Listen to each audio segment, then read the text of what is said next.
ಮರಣಾನಂತರ ಸ್ಮರಣೀಯ ಕರ್ಪೂರಿ ರತ್ನ ಸುದ್ದಿಗೆ ಸ್ವಾಗತ. ನಾನು ದೀಕ್ಷಾ ಬಂಗೇರ. ಕರ್ಪೂರಿ ಠಾಕೂರ್ ಅವರಿಗೆ ಮರಣೋತ್ತರ ಭಾರತ ರತ್ನ. ಭಾರತದ ಅತ್ಯುನ್ನತ ನಾಗರಿಕ ಗೌರವ ಭಾರತ ರತ್ನ. ಚುನಾವಣಾ ಕಾಲದಲ್ಲಿ ಹೋರಾಟಗಾರನ ನೆನಪು. ಜನವರಿ 24 ಸಮಾಜವಾದಿ ಕರ್ಪೂರಿ ಠಾಕೂರ್ ಬದುಕಿದ್ದರೆ 100 ವರ್ಷ. ಅದರ ಮೊದಲ ದಿನ ಜನವರಿ 23ರಂದು ರಾಷ್ಟ್ರಪತಿ ದ್ರೌಪದಿ ಮುರ್ಮು ಅವರು ಕರ್ಪೂರಿ ಠಾಕೂರ್ ಅವರಿಗೆ ಮರಣೋತ್ತರ ಭಾರತ ರತ್ನ ಪ್ರಶಸ್ತಿ ಘೋಷಿಸಿದರು. 1954ರ ಜನವರಿ 2ರಲ್ಲಿ ಆರಂಭವಾದುದು ಭಾರತ ರತ್ನ ಪ್ರಶಸ್ತಿ. ಭಾರತದ ಅತ್ಯುನ್ನತ ನಾಗರಿಕ ಪ್ರಶಸ್ತಿ ಇದು. 1966ರಲ್ಲಿ ಲಾಲ್ ಬಹದ್ದೂರ್ ಶಾಸ್ತ್ರಿ ಅವರಿಗೆ ಮರಣೋತ್ತರ ಪ್ರಶಸ್ತಿ ನೀಡುವುದು ಆರಂಭವಾಗಿ ಕರ್ಪೂರಿ ಠಾಕೂರ್ ಸೇರಿ 15 ಮಂದಿಗೆ ಮರಣೋತ್ತರವಾಗಿ ಭಾರತ ರತ್ನ ಸಂದಿದೆ. ಒಟ್ಟು 49 ಜನರು ಇಲ್ಲಿಯವರೆಗೆ ಭಾರತ ರತ್ನ ಪ್ರಶಸ್ತಿಗೆ ಭಾಜನರಾಗಿದ್ದಾರೆ.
ಪ್ರಶಸ್ತಿಯು ದೇಶದ ಅತ್ಯುನ್ನತ ನಾಗರಿಕ ಗೌರವ ಆಗಿದ್ದು ಸಾಕಷ್ಟು ವಿವಾದವನ್ನು ಕಂಡಿದೆ.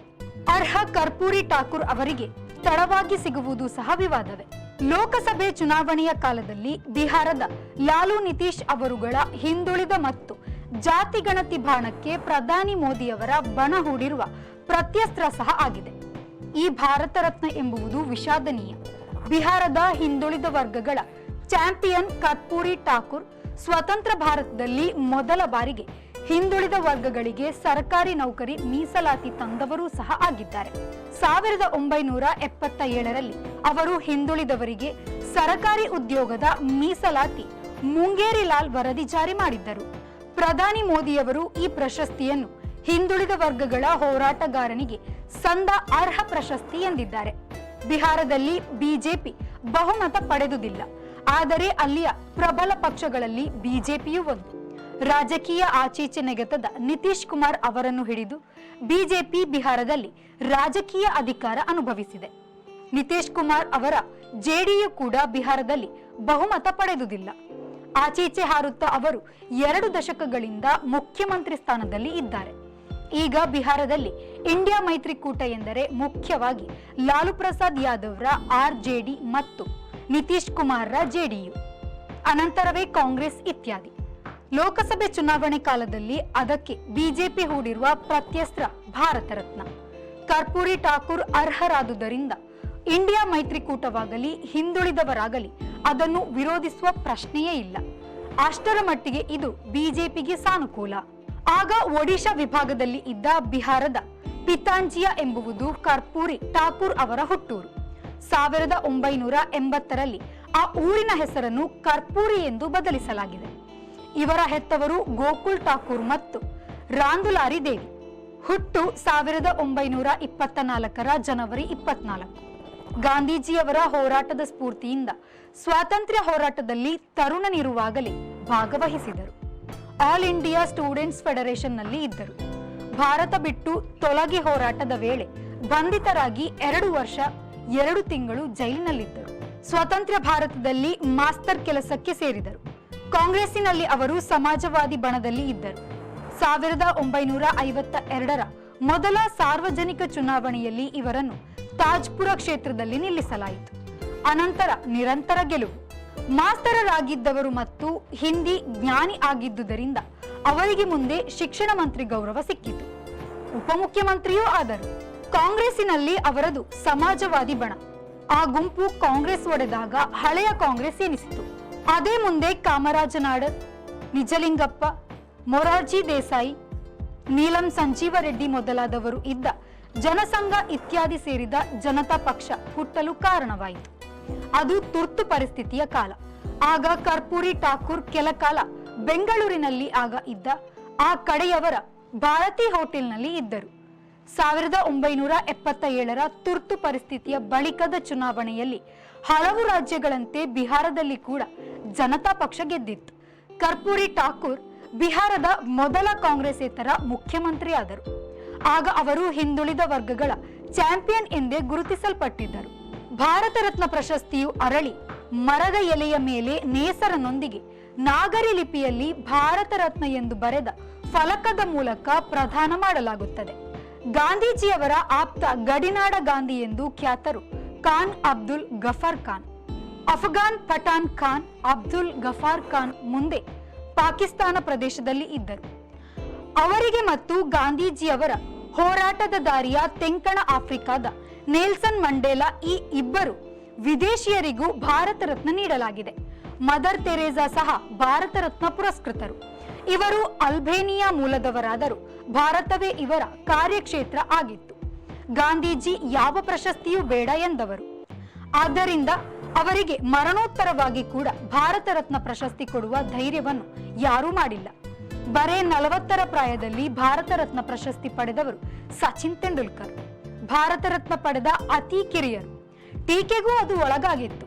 ಅಂಬೇಡ್ಕರ್, ಪಾಟೇಲ್, ಬೋಸ್, ಇಂದಿರಾ, ಕಲಾಂ, ವಾಜಪೇಯಿ ಮೊದಲಾದವರು ಭಾರತ ರತ್ನ ಪಡೆದವರಾಗಿದ್ದಾರೆ.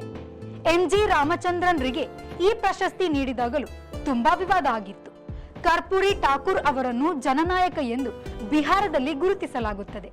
1988ರ ಫೆಬ್ರವರಿ 17ರಂದು 64ನೇ ವಯಸ್ಸಿನಲ್ಲಿ ಅವರು ನಿಧನರಾದರು. ಬಿಹಾರದಲ್ಲಿ ಜನನಾಯಕ ಕರ್ಪೂರಿ ಠಾಕೂರ್ ಮೆಡಿಕಲ್ ಕಾಲೇಜು ಇತ್ಯಾದಿ ಇವೆ. ಕರ್ಪೂರಿ ಠಾಕೂರ್ ಅವರನ್ನು ಇತರ ಕೆಲವು ಸಮಾಜವಾದಿಗಳ ಜೊತೆಗೆ ಹೋಲಿಸಲಾಗದು. ಕರ್ನಾಟಕದ ಸಮಾಜವಾದಿ ನಾಯಕ ಶಾಂತವೇರಿ ಗೋಪಾಲಗೌಡರಂತೆ ಸ್ವಂತಕ್ಕೆ ಏನೂ ಮಾಡಿಕೊಳ್ಳದೆ ತೀರಾ ಸರಳವಾಗಿ ಬದುಕಿದವರು. ದುರ್ಬಲ ವರ್ಗದವರ ಏಳಿಗೆಗೆ ಶ್ರಮಿಸಿದವರು ಕರ್ಪೂರಿ ಠಾಕೂರ್. 1970ರ ಸುತ್ತಿನಲ್ಲಿ ಅಂಚೆ ಮತ್ತು ತಂತಿ ಇಲಾಖೆಯ ಉದ್ಯೋಗಿಗಳ ನಾಯಕತ್ವ ವಹಿಸಿ ಹೋರಾಟ ಮಾಡಿದ್ದರು. ಕಾಂಗ್ರೆಸ್ ಒಡೆದು ಅವರು ಆಗ ಬೇರೆಯಾಗಿದ್ದರು. ಆ ಹೋರಾಟದಲ್ಲಿ ಅವರನ್ನು ಕೆಲ ದಿನ ಬಂಧಿಸಿ ಇಡಲಾಗಿತ್ತು. ಆಗ ಅವರು ಗಾಂಧಿ ಮಾರ್ಗದ 28 ದಿನಗಳ ಉಪವಾಸ ಸತ್ಯಾಗ್ರಹ ಸಹ ಮಾಡಿ ಗೆದ್ದಿದ್ದರು. 28 ದಿನ ನೀರು ಮತ್ತು ಉಪ್ಪು ಸೇರಿಸದ ಲಿಂಬೆ ನೀರು ಕುಡಿದು ಅವರು ಹೋರಾಡಿದ್ದರು. ಹೋರಾಟದ ಹಾದಿಯವರು ಹೇಗೋ ಅಧಿಕಾರ ಹಿಡಿದವರಿಗೆ ಯಾವುದೇ ದೇಶದಲ್ಲಿ ನೆನಪಾಗುವುದು ತುಂಬಾ ತಡವಾಗಿ. ಕರ್ಪೂರಿ ಠಾಕೂರ್ ಕೂಡ ಲೋಕಸಭೆ ಚುನಾವಣೆ ಕಾಲದಲ್ಲಿ ನೆನಪಾಗಿದ್ದಾರೆ. ಜನತಾ ಪಕ್ಷದ ಬಸಿರು ಸೇರಿ ಭಾರತೀಯ ಜನತಾ ಪಕ್ಷ ಎಂಬ ಹೊಸ ಬಟ್ಟೆಯಲ್ಲಿ ಜನತಾದ ಹೊಟ್ಟೆ ಬಗೆದು ಬಂದ ಮಂದಿಗೆ ಈಗ ಚುನಾವಣೆಗೆ ಕರ್ಪೂರಿ ಠಾಕೂರ್ ಕೂಡ ಬೇಕಾಗಿದ್ದಾರೆ. ಇದೇ ಕಾಲಮಹಿಮೆ.